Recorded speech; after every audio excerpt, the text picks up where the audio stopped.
2024 பாராளுமன்ற தேர்தல் வர்ற அந்த சூழ்நிலையில் அரசியல் கட்சிகள் மட்டும் இல்லை, மக்களுமே கொஞ்சம் பரபரப்பாக தான் இருக்காங்க. தேனி பாராளுமன்ற தொகுதியோட நிலவரம் என்ன, இங்கே யார் ஜெயிக்கிறதுக்கான வாய்ப்புகள் இருக்குது அப்படிங்கிறத நம்ம இந்த வீடியோவில் பார்ப்போம். தேனி மாவட்டத்தை பொறுத்தளவுக்கு இது வந்து மேற்கு தொடர்ச்சி மலையோட அடிவாரத்தில் இருக்குது. எப்பவுமே பசுமையான இயற்கை சூழ்நிலை தான் இருக்குது. இது முக்கியமான அங்கே வாழ்வாதாரம் அப்படின்னு பார்க்கும்போது கால்நடை வளர்ப்பு, விவசாயம், இது 2 தான் முக்கியமான விஷயம். அதில் விவசாயத்தை பொறுத்தளவுக்கு அந்த ஏலக்காய், தேங்காய், அப்புறம் தேயிலை, திராட்சை, தென்னை, வெற்றிலை, இது மாதிரி விஷயங்கள் வந்து அதிகமாக சாகுபடி பண்ணுறாங்க அங்கே. அதே போல் தேனி பாராளுமன்ற தொகுதியை பொறுத்தளவுக்கு அதிமுகவோட கோட்டை, அது வந்து உண்மையான விஷயந்தான். அதிமுகவோட கோட்டை அப்படிங்கிறது இது எப்போ அப்படின்னா, செல்வி ஜெயலலிதா, டிடிவி, அப்புறம் ஓபிஎஸ், தங்கத்தமிழ்ச்செல்வன் இவங்க எல்லாம் ஒன்றா இருக்கும்போது அது ஏடிஎம்கோட கோட்டை. அம்மா இறந்ததுக்கப்புறம் அது பல கட்சிகளாக பிரிஞ்சிச்சு. ஸோ இப்போ வந்து அது அதிமுகவோட கோட்டையா அப்படின்னா அது கொஞ்சம் கேள்விக்குறியாக தான் இருக்குது. இந்த தேனி பாராளுமன்ற தொகுதியை பொறுத்தளவுக்கு பல சிறப்புகள் இருக்குது. குறிப்பாக சொல்லணும்னா ஒரு 3 முதல்வர்கள் அந்த தொகுதி கொடுத்துருக்கு. அதாவது 1984 எம்ஜிஆர், அப்புறம் ஜெயலலிதா அம்மா, அப்புறம் ஓபிஎஸ், இவங்களாம் வந்துட்டு முதலமைச்சராக ஆகிறதுக்கு முக்கியமான இடமா வந்து இருந்தது வந்துட்டு இந்த தேனி பாராளுமன்ற தொகுதி தான். குறிப்பாக ஆண்டிபட்டி சட்டமன்ற தொகுதி அது.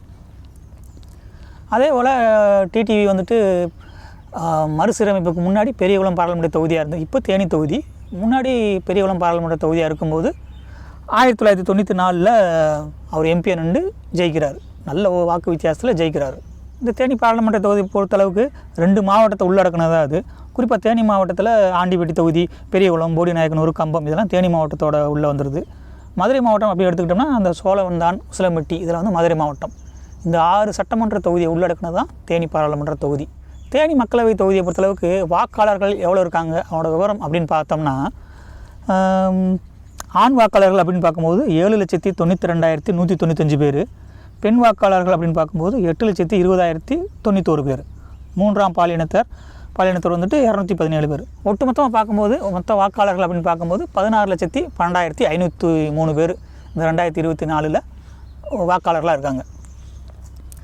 அதே போல் தேனி மக்களவை தொகுதியில் போன வாட்டி, அதாவது 2019 யார் ஜெயிச்சா அவங்களோட ஓட்டு விவரங்கள் என்ன அப்படின்னு பார்க்கும்போது, அப்போ வந்து ஒரு 39 தொகுதியில் 38 பாராளுமன்ற தொகுதியில் டிஎம்கே ஜெயிக்குது.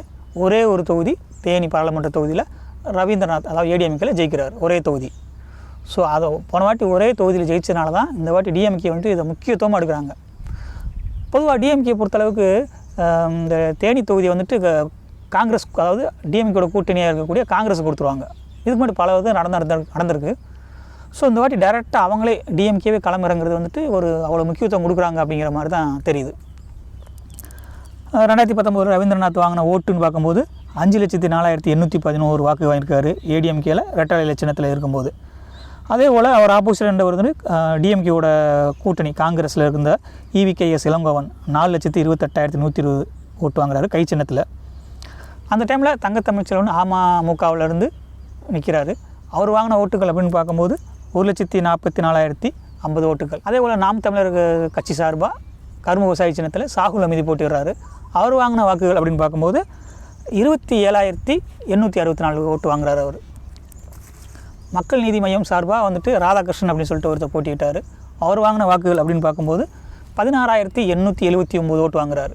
இதுதான் வந்து 2019 பாராளுமன்ற தேர்தலில் அவங்க அந்த கட்சிகள் வாங்கின வாக்கு வித்தியாசங்கள். இப்போ இந்த 2024 ஒவ்வொரு கட்சியும் பல கட்சிகள் பல கூட்டணியில் அமைச்சிருக்காங்க. யார் யார் என்ன கூட்டணி வச்சுருக்கா அப்படின்னு பார்க்கும்போது டிஎம்கேயை பொறுத்தளவுக்கு அவங்க காங்கிரஸ், விடுதலை சிறுத்தைகள் கட்சி, மக்கள் நீதி மையம், சிபிஐ, சிபிஐஎம், மதிமுக, இது மாதிரி ஒரு பெரிய லிஸ்ட்டே போயிட்டுருக்கு அவங்களோட கூட்டணி. அதே போல் பிஜேபி அப்படின்னு பார்க்கும்போது அவங்க பட்டாளி மக்கள் கட்சி, அமமுக, ஓபிஎஸ் அணி, அப்புறம் தமிழ் மாநில காங்கிரஸ், புதிய நீதி கட்சி, இது மாதிரி இது ஒரு லிஸ்ட் இருக்குது. இவங்கெல்லாம் கூட்டணி வச்சு பிஜேபி கூட்டணியாக இருக்காங்க. அதிமுகவை பொறுத்தளவுக்கு தேமுதிக, புரட்சி பாரதம், புதிய தமிழகம், எஸ்டிபிஐ, இதெல்லாம் அவங்க கூட்டணி. 4வது வந்துட்டு நாம் தமிழர் கட்சி. அவர் கட்சி ஆரம்பிச்சதுலேருந்து சொல்கிற ஒரே விஷயம் கூட்டணி கிடையாது அப்படிங்கிற மாதிரி இன்னொருக்கு அதே தான் ஃபாலோ பண்ணிக்கிட்டு இருக்காரு. எந்த கூட்டணி கிடையாது, தனிச்சு நிற்கிறாங்க. ஒரு 4 முனை போட்டி மாதிரி தான் இருக்குது.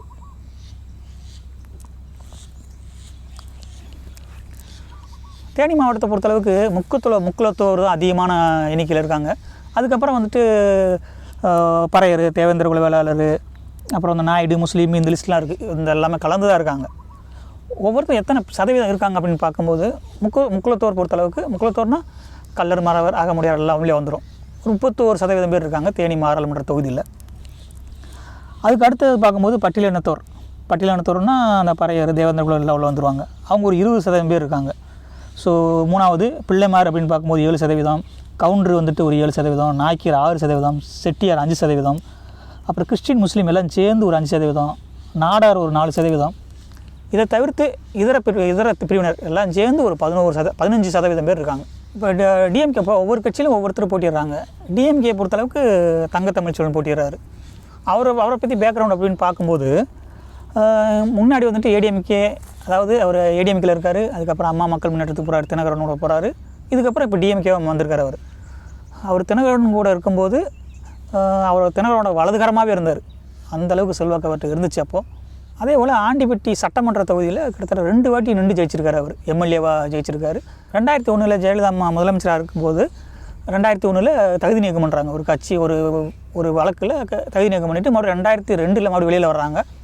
வந்துட்டு மறுபடியும் எலெக்ஷனில் போட்டிடுறதுக்கு ஆண்டிப்பட்டி தொகுதியை கேட்குறாங்க. அதே போல் தங்கத்தமிழ்ச்செல்வன் அந்த டைமில் ஜெயலலிதாவுக்காக இவர் இதனோட பதவியை விட்டு கொடுக்குறாரு. ஸோ அந்த 2002 ஜெயலலிதா அம்மா அங்கே நின்று ஜெயிக்கிறாங்க. ஸோ அது மாதிரி இது கொடுக்கும்போது ஜெயலலிதா அம்மாவுக்கு வந்துட்டு தங்கத்தமிழ்ச்செல்வன் மேலே ஒரு நல்ல பேர் இருக்குது. ஒரு தங்கத்தமிழ்ச்செல்வனை பொறுத்தளவுக்கு அவர் தேனி தொகுதியை சேர்ந்தவர் தான். கம்பத்துக்கு பக்கத்தில் என்டிப்பட்டி அப்படின்னு சொல்லக்கூடிய நாராயணத்தவன்பட்டி, அதுதான் அவர் சொந்த ஊர். இவர் கட்சிக்கு நல்ல விசுவாசமாக இருக்கக்கூடியவர் தான். இன்றைக்கி வந்து வேறு கட்சிக்கு மாறி இருக்கலாம், பட்டு கட்சி வேலை அப்படின்னு பார்க்கும்போது தரமாக வேலை செய்யக்கூடிய ஆள் தான் அவர். அதே போல் தேனி தொகுதியை பொறுத்தளவுக்கு இப்போ வந்து இவர் சில வருஷத்துக்கு முன்னாடி டிஎம்கே வந்திருக்காரு. ஆனால் அதுக்கு முன்னாடி இருந்த அந்த கம்பம் ராமகிருஷ்ணன், அப்புறம் அந்த போடி மனோகரன், அப்புறம் மூக்கையா, இவங்கெல்லாம் வந்துட்டு பாரம்பரியமாகவே டிஎம்கேயில் இருந்தவங்க. ஸோ அவங்களுக்கு நல்ல பொறுப்பு இருந்தால் கூட இத்தனை வருஷமாக கட்சியில் இருக்கும். ஆனால் இப்போ கொஞ்ச நாளைக்கு முன்னாடி வந்தவருக்கு போட்டியதுக்கான வேட்பாளராக கொடுத்துருக்காங்க அப்படின்னு சொல்லும்போது ஒரு மனக்கசப்பு இருக்க தான் செய்யுது அதுக்குள்ளே. ஏன்னா நானும் தேனி பாராளுமன்ற தொகுதியை சேர்ந்தவன் அப்படிங்கிற போல நமக்கு நடக்கிறது தெரியும்ல. ஸோ இது மாதிரி ஒரு சில உட்கட்சி சின்ன இது இருக்க தான் செய்யுது. ஆனால் இருந்தாலும் கட்சி சின்னம் அப்படின்னு பார்க்கும்போது தங்கத்தமிழ் ஜெயிக்கிறதுக்கு எல்லாருமே ஒத்துமையாக போராடி ஜெயிப்பாங்க அப்படின்னு தான் நம்ம நம்புகிறோம். இந்த தேனி பாராளுமன்ற தொகுதியை பொறுத்தளவுக்கு ஒரு 16 லட்சம் ஓட்டுகள் இருக்கிறதா சொன்னோம்ல. அதில் வந்து குறைஞ்சது ஒரு 11 லட்சம் தான் ஓட்டு போடுவாங்க நம்ம கணக்குப்படி. ஆனால் ஜெயிக்கிறதுக்கு குறைஞ்சது 6 லட்சம் ஓட்டாவது வாங்கினா தான் கொஞ்சம் மெஜாரிட்டி ஜெயிக்க முடியும். ஆனால் டிஎம்கே பொறுத்தளவுக்கு இந்த அதாவது சட்டமன்ற தொகுதியை பொறுத்தளவுக்கு அவங்களுக்கு மெஜாரிட்டி இருக்குது. ஆனால் பாராளுமன்ற தொகுதியை பொறுத்தளவுக்கு டிஎம்கேவுக்கு அந்த 6 லட்சம் ப்ளஸ் எக்ஸ்ட்ரா ஓட்டு வருமா அப்படிங்கிறது நம்ம ஓட்டு ரிசல்ட்டில் தான் பார்க்கணும். அந்த டிஎம்கேக்கு என்ன ஒரு ப்ளஸ் அப்படின்னா, டிஎம்கே அப்படிங்கிறது ஒரு சின்ன ஒன்று இருக்குது. ப்ளஸ் அவங்க அந்த கட்சி ஓட்டு மட்டும் எப்போயுமே டிஎம்கே பொறுத்தளவுக்கு மாறவே மாறாது. இப்போது ஏடிஎம்கேவோ மற்ற கட்சியோ ஒரு சின்ன கசகசப்பு பண்ணுறா டக்குன்னு மாறிடுவாங்க. ஆனால் டிஎம்கேக்கு பொறுத்தளவுக்கு அந்த கட்சி ஓட்டு அப்படிங்கிறத நம்ம என்ன பண்ணாலும் பிரிக்க முடியாது. அது ஒரு ஸ்ட்ராங்கான ஒரு விஷயந்தான் அது. அடுத்ததாக அந்த டிடிவி தினகரன் அப்படின்னு பார்க்கும்போது அவர் வந்து 2009 அதாவது இப்போ தேனி பாராளுமன்ற தொகுதி இது. ஆனால் முன்னாடி வந்துட்டு பெரியகுளம் பாராளுமன்ற தொகுதியாக தான் இருந்துச்சு. மறுசீரமைப்பு பின்னாடி தான் தேனியாக மாறிச்சு. அவர் 2009 வந்து பாராளுமன்ற தொகுதியில் நின்று ஜெயிச்சிருக்கார். நல்ல வாக்கு வித்தியாசத்தில் ஜெயித்தார். அது மட்டும் இல்லாமல் அவர் ஆப்போசிட் நின்றவர் வந்துட்டு கம்பம் செல்வேந்திரன் சொல்லிட்டு அவர் மிக செல்வாக்கு வாழ்ந்தவர் தான். அவர்கிட்ட போட்டி போட்டு அவர் ஜெயிச்சிருக்காரு. அது ஒரு பெரிய விஷயம். அது ஜெயிக்கிறதுக்கு பக்கபலமாக ஒரு 5-6 பேர் இருந்தாங்க.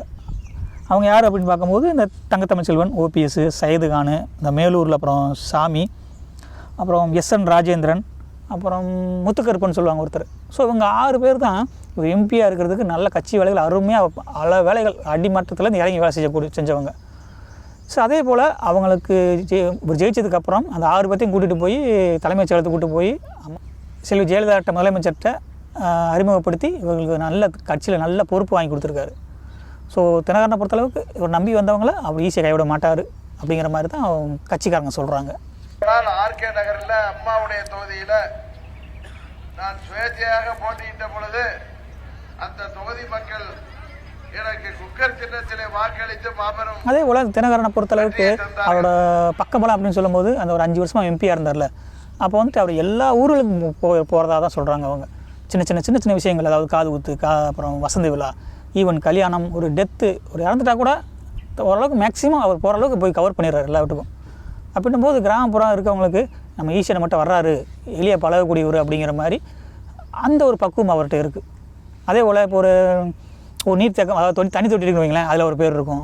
ஒரு கோவில் திருவிழாவில் ஒரு கல்வெட்டில் ஒரு பேர் இருக்கும். ஸோ அந்த பசங்க கிரிக்கெட் விளையாடுக்குன்னா அவங்களுக்கு ஒரு பேட்டை வாங்கி கொடுக்குறது. ஸோ இது மாதிரி விஷயங்களை வந்துட்டு 14 வருஷத்துக்கு முன்னாடி செஞ்சது இப்போ அவரெல்லாம் அப்படியே ரிவைன் பண்ணி பார்க்குற மாதிரி இருக்குது.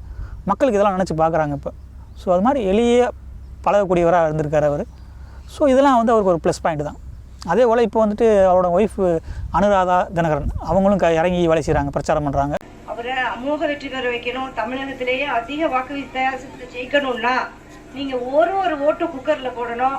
உங்களுக்கு தேவையான அடிப்படை வசதியெல்லாம் அவர் கண்டிப்பாக பண்ணி தருவார். பெரியவங்கலாம் வீட்டில் இருப்பாங்க, வயசானவங்களாம் வர முடியாமல் அவங்கெல்லாம் முன்னாடி இருந்த சின்னத்தை அவர் நினச்சிட்டு இருக்க போகிறாங்க. அந்த ஒரு இது இருக்கும், அவங்களுக்கு குழப்பம் இருக்கும். அதை வந்து நீங்கள் தான் சொல்லி எங்களுக்கு அந்த உதவியை செய்யணும். நீங்கள் அவங்கள்ட்ட சொல்லி குக்கரில் தான் இந்த முறை டிடிவி சார் நிற்கிறாருன்னு சொல்லி நீங்கள் குக்கருக்கு வாக்கு போடணும்னு உங்கள் எல்லாரையும் நான் கேட்டுக்கிறேன். குக்கருனா டிடிவி, டிடிவினா ஆமாம். ஸோ மக்கள்கிட்ட ஒரு விஷயம் என்னென்னா, அவங்க பேசுகிற வாய்ஸ் இதெல்லாம் நம்ம கேட்டோம். இப்போ சசிகலாவே வந்து நேராக பேசுகிற மாதிரி அவங்க வாய்ஸ், அந்த ஸ்லாங் இதெல்லாம் பார்க்கும்போது சசிகலா வந்து பேசுகிற மாதிரி இருக்குது. ஆனால் தினகரனை பொறுத்தளவுக்கு இப்போ பிஜேபி கூட்டணியில் இருக்கார். ஆனால் அவர் பிஜேபி தவிர்க்க முடியாது, அதுவும் ஒரு காரணம். ஆனால் அவர் போகிற மீட்டிங்லாம் நம்ம பார்க்குறோம், மீட்டிங் இதெல்லாம் பேசுகிறத பார்க்குறோம். அவர் எல்லா இடத்துலையுமே வந்துட்டு பிஜேபின்னு கொஞ்சம் ரொம்ப தூக்கி பிடிச்சி பேசுகிற மாதிரி நமக்கு தோணுது. ஸோ அது ஓகே தான். பட் அமமுக சொல்லிவிட்டு அதுக்கப்புறம் கொஞ்சமாக பேசும்போது கொஞ்சம் கரெக்டாக இருக்குன்ற மாதிரி தான் இருக்குது. ரொம்ப அளவுக்கு அதிகமாக பிஜேபி தூக்கி பிடிக்கும்போது அது ஒரு சில வாக்குகள் சிதறதுக்கான வாய்ப்புகளோடு இருக்குது. ஸோ அதை அவர் கொஞ்சம் சரி செஞ்சால் நல்லாயிருக்கும். எப்படி பார்த்தாலும் அந்த ஆர்கே நகரில் அவர் பண்ண அந்த ஃபார்முலா ப்ளஸ் அந்த தேர்தல் வியூகம் வந்துட்டு இவருக்கு பக்காவாக ஸ்கெட்ச் ஆகும் அப்படிங்கிறது அரசியல் தெரிஞ்ச எல்லாத்துக்குமே தெரியும். ஸோ அதே ஃபார்முலாவை தேனி பாராளுமன்ற தொகுதியிலே அவர் பண்ணும்போது நிச்சயமாக அவர் ஜெயிக்கிறதுக்கும் வாய்ப்பு இருக்குது.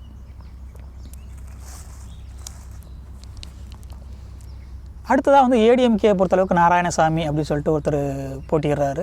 அவர் தேனி தொகுதியை சேர்ந்தவர் தான். அவர் நாயுடு சமுதாயத்தை சேர்ந்தவர். அவர் வந்துட்டு கேட்ரிங் பிஸ்னஸ்ஸு, ரியல் எஸ்டேட்டு, அப்போ வெளிநாட்டுக்கு இந்த ஆட்கள் அனுப்புறது, இது மாதிரி வேலையெல்லாம் பண்ணுறதாக சொல்கிறாங்க. அவர் கிட்டத்தட்ட வயசு 60க்கு மேலே ஆயிடுச்சு.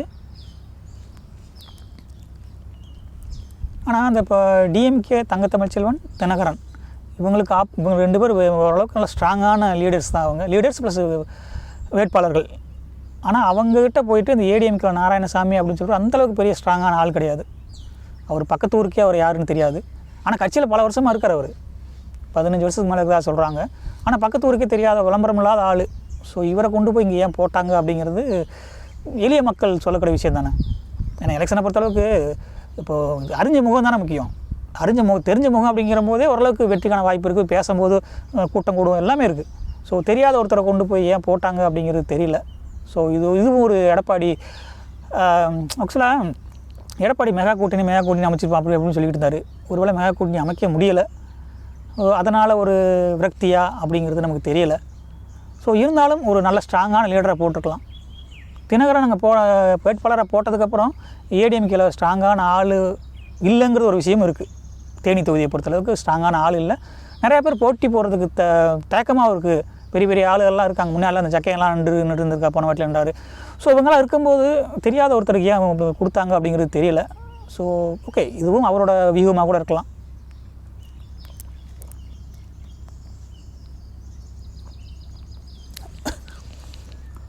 ஏடிஎம்கே பொறுத்தளவுக்கு இந்த நம்ம தேனின்னு மட்டும் இல்லை, பொதுவாக இப்போ 33 தொகுதியில் நிற்கிறாங்க தமிழ்நாடை பொறுத்தளவுக்கு. அதில் கிட்டத்தட்ட ஒரு 3-4 தொகுதியை தவிர்த்து மற்ற யாருமே தெரிஞ்சவங்களுமே இல்லை.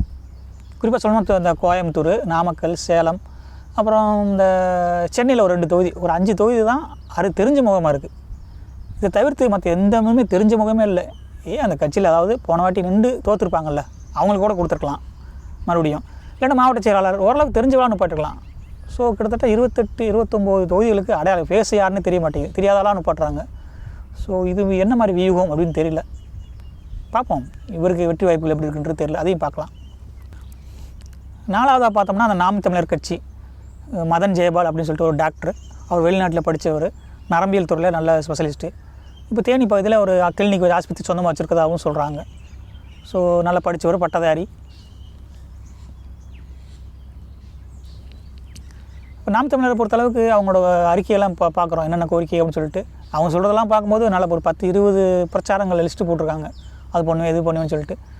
அவங்க சொன்னதில் ஒரு 10 கோரிக்கைகள் நடந்துட்டாலே தமிழ்நாடு நிச்சயமாக நல்ல ஆரோக்கியமாக இருக்கும். அது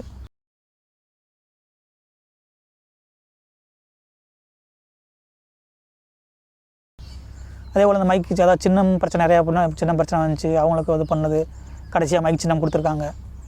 ஸோ லேட் ஆக ஆக மைக் சின்னம் நல்ல பல இடங்களில் ரீச் ஆகிருக்குன்றது உண்மை தான். ஸோ மக்கள் கையில் தான் இருக்குது யார் ஜெயிப்பாங்க தோப்பாங்க அப்படின்னு சொல்லிட்டு. நாம் தமிழரை பொறுத்தளவுக்கு தமிழ்நாட்டில் நல்ல ஒரு பேச்சாளர் உருவாக்கியிருக்காங்க. அதை ஒரு விஷயந்தான். சின்ன சின்ன விஷயங்கள் கூட அந்த மரம் செடி கொடி எதை பற்றி பேசுனாலும் அரை மணி நேரம் 1 மணி நேரம் பேசுகிறாங்க. ஸோ இதெல்லாம் வந்து ஆரோக்கியமான விஷயந்தான். இப்போ நம்ம எப்படியோ தெரில, அடுத்து வரப்போகிற தலைமுறைகள் இது மாதிரி அறிவுபூர்வமான விஷயங்களை தெரிஞ்சுக்கிறணும் கண்டிப்பாக. இந்த பிரச்சாரங்கள் இதெல்லாம் பயங்கரமாக நடந்துகிட்டு இருக்கு எல்லா ஊர்லேயும். இருந்தாலும் தேனி மக்களோட ஒரு கோரிக்கைகள் அப்படின்னு பார்க்கும்போது கிட்டத்தட்ட ஒரு 20-30 வருஷமாக மக்களோட கோரிக்கைகளாகவே தான் இருக்குது. எந்த அரசியல் கட்சி ஆட்சிக்கு வந்தாலும் ஒரு சில விஷயங்கள் நடக்கவே மாட்டேங்குது. ஸோ அது என்ன லிஸ்ட்டு அப்படின்னு பார்க்கும்போது இப்போ அதாவது கடமலை மேலே ஒன்றியம், அதாவது தேனி மாவட்டத்தில் கடமலை மேலே ஒன்றியத்தில் ஒரு டேம் வேணும் அப்படின்னு சொல்லிட்டு ஒரு 30-40 வருஷமாக மக்கள் சொல்லிக்கிட்டே தான் இருக்காங்க. டேம்ன்றது பெரிய, அதாவது வைகை டேம் மாதிரி பெருசாக ஒன்றும் இல்லை. அந்த கோயம்புத்தூர் அது மாதிரி மலை கிராமங்களில் ஒரு சின்ன டேம் கட்டும்போது ஆட்டோமேட்டிக்காக தண்ணி ஓரளவுக்கு கொஞ்சம் தண்ணி நிற்கும். இப்போலாம் சம்மர் டைம், வெயில் காலம், மே ஜூன் ஜூலைலாம் ரொம்ப வறட்சியாக இருக்கும். ஸோ தண்ணி ஒரு சின்ன தடுப்பு அணை இருக்கும்போது தண்ணி சேமித்து கொஞ்சம் கொஞ்சமாக வரும்போது, நம்ம ஏரியாவே வந்துட்டு விவசாயம் நிறைந்த பூமி தானே அது. ஸோ சின்ன தடுப்பு அணை இருக்கும்போது அந்த மக்கள் வாழ்வாதாரம் நல்லாயிருக்கும் அப்படிங்கிறது பல வருஷ கோரிக்கை. ஆனால் யார் வந்தாலும் அதை செய்ய மாட்டேங்கிறாங்க. இது ஒன்று. அதே போல் இந்த 58ஆம் கால்வாய் திட்டம் அப்படின்னு சொல்லிட்டு எவ்வளவோ வருஷமாக சொல்லிக்கிட்டே தான் இருக்கோம், நம்ம எல்லாருமே சொல்கிறோம். அது வந்துச்சுன்னா அந்த தேனி உசிலம்பட்டி அந்த பகுதியே செழிப்பாயிரும் இந்த திட்டம் வந்துட்டான். ஆனால் எந்த அரசியல் கட்சியும் இதை பெருசாக சொல்ல மாட்டேங்கிறாங்க. அதே போல் இந்த பெரியகுளம், அந்த கும்பக்கரை, இந்த பகுதியிலலாம் மாங்காய் வந்துட்டு அதிகமாக விவசாயம் நடக்குது, சாகுபடி நடக்குது. அங்கே ஒரு தொழிற்சாலை வேணும் அப்படின்னு சொல்லிட்டு அவனோட கோரிக்கை, பெரியகுளம் மக்களோட கோரிக்கை எப்போயுமே கோரிக்கையாக இருக்குது. அதே போல் அந்த கூடலூர் பகுதியில் திராட்சை அதிகமாக இருக்குது, அங்கே ஒரு தொழிற்சாலை கேட்குறாங்க. அந்த போடி இதில் பகுதியெல்லாம் அந்த கனிம வளங்கள் நிறையா இருக்குது, மலை இதெல்லாம் கனிம வளம் நிறையா இருக்குது. அதெல்லாம் பாதுகாக்கணும், அதுக்கு ஒரு திட்டம் வேணும் அப்படிங்கிறது ஒரு கோரிக்கையாக இருக்குது. அப்புறம் அந்த தமிழ்நாட்டிலேருந்து கேரளாவுக்கு அந்த கண்ணகி கோயிலுக்கு போயிட்டு வரதில் ரொம்ப சிரமம் இருக்குது. இப்போயுமே கண்ணகி போயிட்டு வர சிரமம் என்னென்னா ரோடு சரியில்லாமல் இருக்குது. இந்த கோரிக்கை ரொம்ப வருஷமாகவே இருக்குது. ஒரு நல்ல ரோடு போட்டு கொடுங்கன்றது ஒரு சின்ன விஷயம், 2 கவர்மெண்ட் உட்காந்து பேசி சிம்பிளாக முடிக்க வேண்டிய விஷயம். இது ஒரு 40 வருஷமாக இதே பிரச்சனை போயிட்டு தான் இருக்குது. அதே போல் அந்த கேரளாவிலேருந்து இது தேனி வரைக்கும் அந்த ட்ரெயின் பாதை, ரயில்வே பாதை கேட்குறாங்க. ஸோ இப்போ நம்ம சொன்ன ஒரு 6-7 கோரிக்கைகளை வந்துட்டு யார் வந்தாலுமே பண்ணுற மாதிரி தெரில. ஸோ இவ்வளோ கோரிக்கைகளை வச்சுக்கிட்டு தான் தேனி மக்கள் ஓட்டு போடுறதுக்கு தயாராக இருக்காங்க. தேனி பாராளுமன்ற தொகுதியை பொறுத்தளவுக்கு யார் ஜெயிப்பா தோப்பான்னு நம்ம உட்காந்து கெஸ் பண்ணிகிட்டு இருக்க முடியாது.